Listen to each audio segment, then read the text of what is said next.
Hey everyone, and welcome to today's explainer. If you've ever felt completely out of sync with this hypersocial world of ours, or frankly, just found yourself desperately needing to retreat to recharge your batteries, well, you're definitely in the right place. Today, we're unpacking some fascinating concepts from the architecture of deep solitude. We're going to look at the structure, the science, and the absolute necessity of quiet time. Let's just jump right in, shall we? So, let me ask you a question, and it might hit a little close to home. Do you ever go through these phases where you just suddenly pull back from everyone? Think about that very specific, overwhelming moment when the world just gets way too loud. You know the feeling, right? Your phone is literally blowing up with texts. You're staring at it, practically begging it to stop ringing so you don't have to answer. And you get this undeniable, powerful urge to just vanish. It's an incredibly specific feeling. And honestly, for a lot of us, it comes with a pretty heavy dose of guilt. But here's the thing, and the source material beautifully clarifies this. Your inner world is simply full.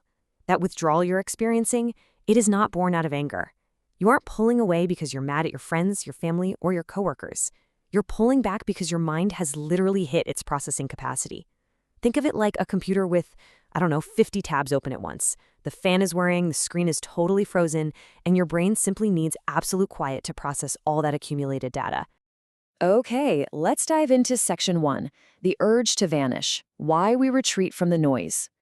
Now, society really loves to champion constant connection as the only healthy baseline, but we need to totally dismantle this myth that pulling away means you're broken. It's just not true. The source states that the need for a long, deep, silent phase is, and I love this phrasing, a hallmark of a highly active mind seeking uninterrupted space to think. Just let that sink in for a second. Your silence is not emptiness. A highly active mind generates so many thoughts, ideas, and emotions that it absolutely requires a dedicated, uninterrupted environment just to sort through them all. It's a feature of how you're wired, guys, not a bug. Which brings us to Section 2, Intrapersonal Intelligence Explained, the Science of Solitude. So what exactly is happening up there in your brain when you finally shut the door to the outside world? Well, it essentially comes down to intrapersonal intelligence.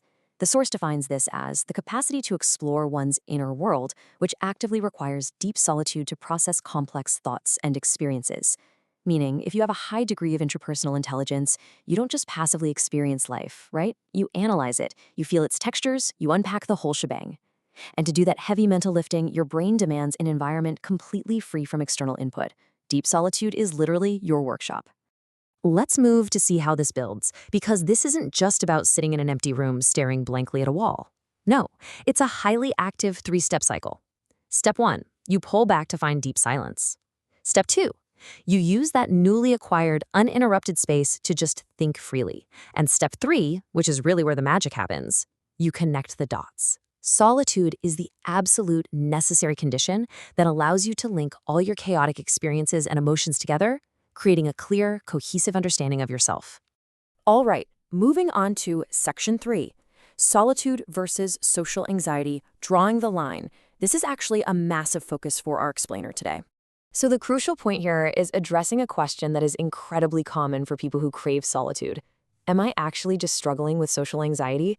We really have to meticulously unpack the symptoms here to distinguish between the two. Healthy solitude is a positive pursuit.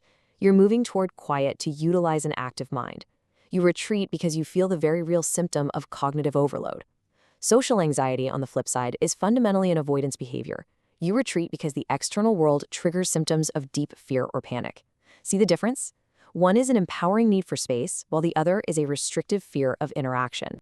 And this brilliantly illustrates how the clinical distinctions ultimately come down to your core motivation.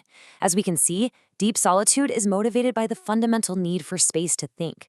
Social anxiety is motivated by fear. But importantly, the source also introduces a third category here, schizoid traits, which are motivated by pure indifference.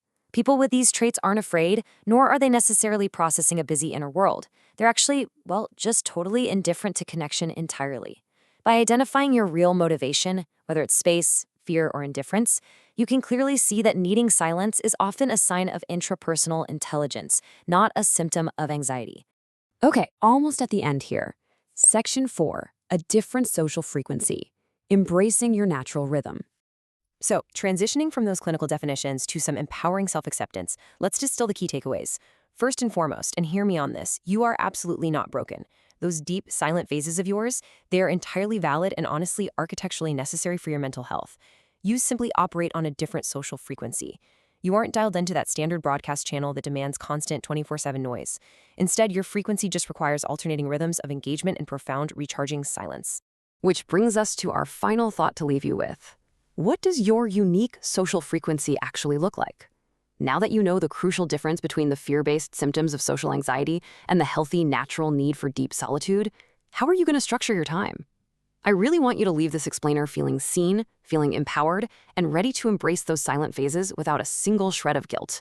Thank you so much for exploring this with me today. Go connect those dots, and I'll catch you in the next explainer.